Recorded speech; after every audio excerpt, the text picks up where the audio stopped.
guys, how's it going? Kevin Cleary here with a knife review for you. Today we're taking a look at a new Spyderco for last year. Now this is being recorded in 2019, but I suspect it won't post until 2020. So this was a new Spyderco for last year. Now we'll kind of be anticipating what they're coming out with for this year. This was one though I was pretty excited about. It's in the same family as the Efficient that came out, I guess, in 2018, although this is larger. I passed on the Efficient. Now, on a humorous note, I passed on the Efficient because it was too small, but in trying to get this knife, I ended up getting this one as well. So I'm going to post a review for this knife, which, you know, this will be a, what would you say? This will be a nod to those of you who like the smaller knives. And I know there are a number of you who watch that do like the smaller stuff. So we'll bring this guy up tomorrow for your viewing pleasure. Today we're going to take a look at the Emphasis. Now, guys, I have to tell you, every time I say that word, all I can think of is Mike Myers saying, yeah, you know, you're putting the wrong emphasis on the wrong syllable. So I'm going to try to avoid making that joke over and over again through this video, but it is a great little piece from Mike Myers, and I'm trying to remember that. Anyway, doesn't matter the other actress who was being a stewardess he was talking to. Really, really funny part of a little movie there, though. Back to our main question here. After sending out this guy, Justin over at White Mountain Knives quickly sent out this one. So if you want to pick one of these up, it would be a huge help to me and a thank you to him to go over to White Mountain Knives, use my discount code SHARPSTUFF to buy one. Now, perhaps before you do that, you want to watch the rest of this video, but I will say, you know, my overall thoughts are pretty positive about this knife. I don't love every single thing about it, but I think it's completely adequate, and I do like I like the design and I like the ergonomics a whole lot. So we'll kind of get back to those things when we talk about the handle and stuff specifically. Let's start off the way we always do with size and weight. This guy is 8 5/16 overall. So just a hair over 8.5 inches, let's try a hair over 8.25 inches. Sorry about that, guys. 3 9/16 on the blade. That's where I was supposed to say a hair over 3.5 inches. 4 13/16, so that's almost 7/8 on the closed length. So that's this dimension right here. And then finally, 3 5/8 in terms of grip area. So that's from here to here.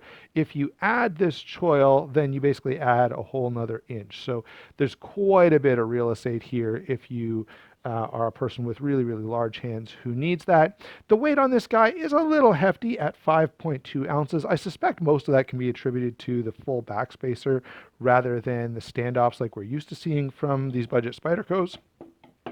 But honestly, 5.2 ounces is not the end of the world. Really, anything under 6 ounces, I don't really care about weight.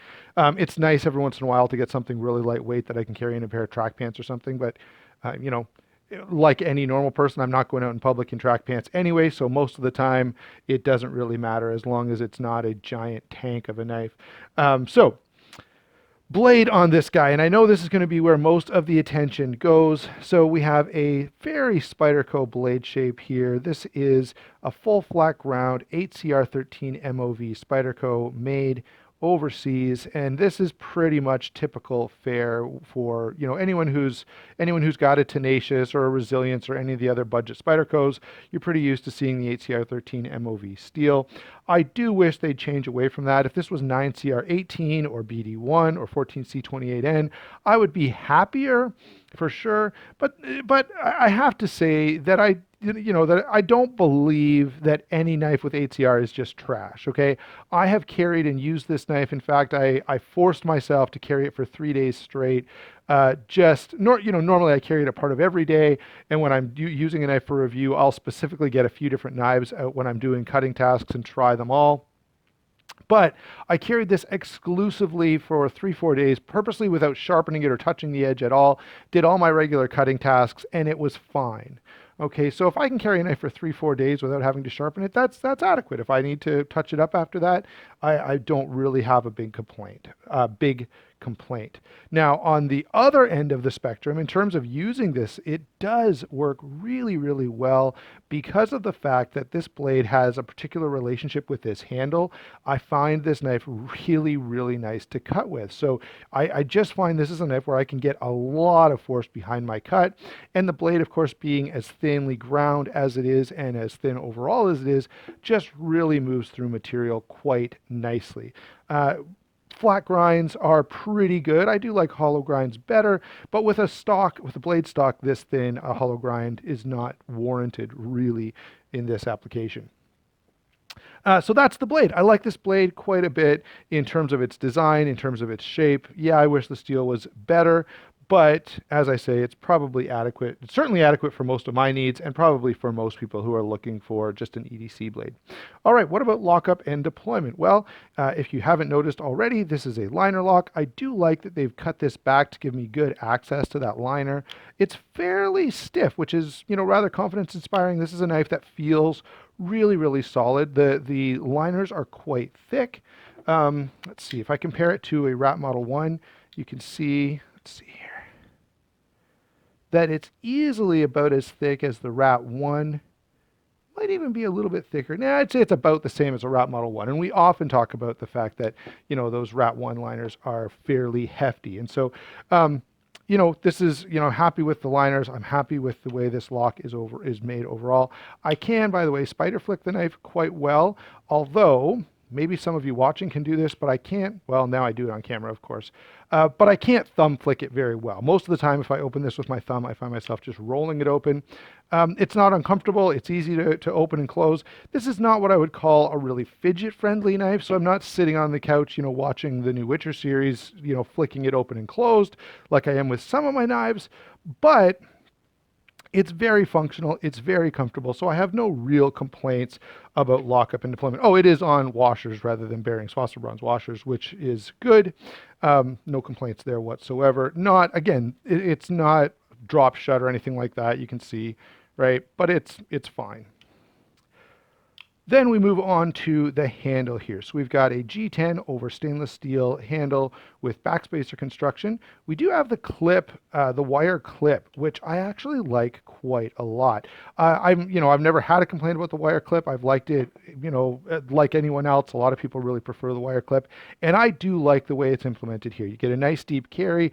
It's hardly noticeable, and it doesn't create any hot spots. I think part of that is just because the wire is rounded. So, when you're holding it in hand, you don't really get a square edge. So on something like this, right, you've got these edges here. The wire, it's wire, so it's round. I'm definitely a fan of the wire clip, and I'd like to see Spyderco use that in some other places. And obviously, they're using it more. They've got one right here on a fairly budget-friendly knife. Now, the big thing that I want to hit on in this section is the ergonomics of this knife. Perhaps it's because of the weight, perhaps it's because of the shape of the handle. Well, I would suggest it's because of the shape of the handle. This is a knife that feels really, really good in hand, either in the choked up position or in the normal standard grip back here. Both of these are very, very comfortable, and if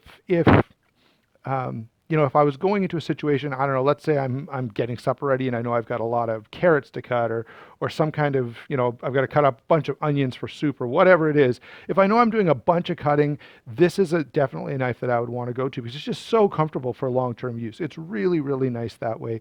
Very hand-filling, extremely ergonomic. And so that's where I feel like this gets the most points. And I definitely feel like this is a big step up over the Tenacious in hand. So, I think this obviously invites comparisons to the Tenacious because it's a budget Spyderco, same steel, similar construction, similar price point. I don't have a Tenacious here with me, but I think I may have one in the next couple of weeks. Anyway, and then if I do, I'll do a comparison. If not, then you won't see that comparison. But I will say this, in terms of actually using this knife, I like this quite a bit more than the Tenacious, largely because it feels so nice in hand. It's a really, sorry about that. It's a really, really ergonomic knife. So let's go ahead and get to some comparisons. We've already had the Rat Model 1 out, and I think that's a fairly obvious comparison. This, of course, is the D2, so the steel is going to be a little bit different. But you can see similar size, similar weight. You know, these are definitely pretty well direct competitors, and this is going to be about 50 bucks as well as this. Now, that's one thing to point out.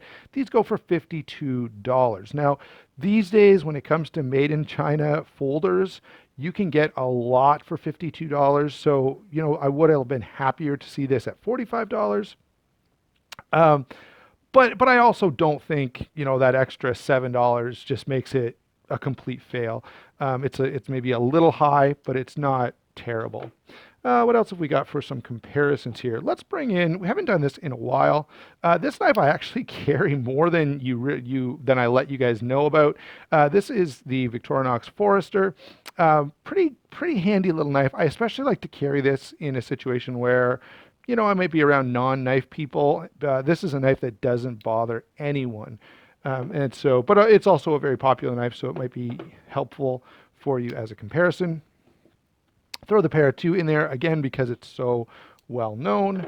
Another budget competitor that if you're looking at this, you would want to consider, I think, would be the Raven. Now, here's my complaint, or the thing where, here's what I wish, I guess, about the Bird Raven 2. I wish it was bigger. All right. I wish, you know, they would do something with the blade to handle ratio.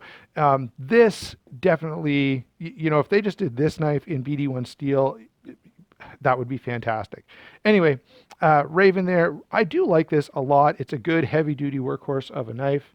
What else have we got? Oh, I should bring this guy in. This is fairly new to the channel. You've probably seen my first impressions recently. This is, of course, the Civivi Elementum. Whenever I talk about budget folders, it's hard not to bring up Civivi. They do such a good job, and they have some really nice options. This is not super comparable because of the size, but Civivi has tons of great options for that $50 price point.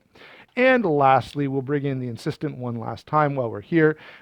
This is the sort of smaller, much smaller cousin. The Efficient would be the next size down. So what are my overall thoughts on this knife? Well, look, guys, overall, I like this a lot. It's fairly simple, but they've got some nice little features here. So obviously, one of those is the wire clip. I think that's a huge win. The biggest thing to me is the ergonomics on this knife. Really, really comfortable. More comfortable than the Tenacious, than the Rat Model 1 for sure.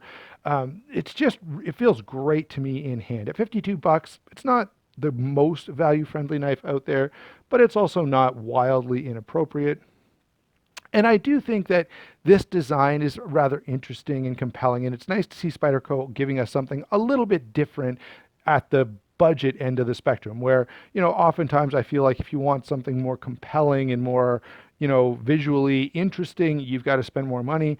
This delivers an interesting alternative design that doesn't break the bank. So I think it's a win in that regard as well. So there you go, guys. Thanks for watching. Don't forget to use my discount code. Go over to White Mountain Knives and pick one of these up if you want one. If you don't want one of these, get something else. Justin helps the channel out a lot.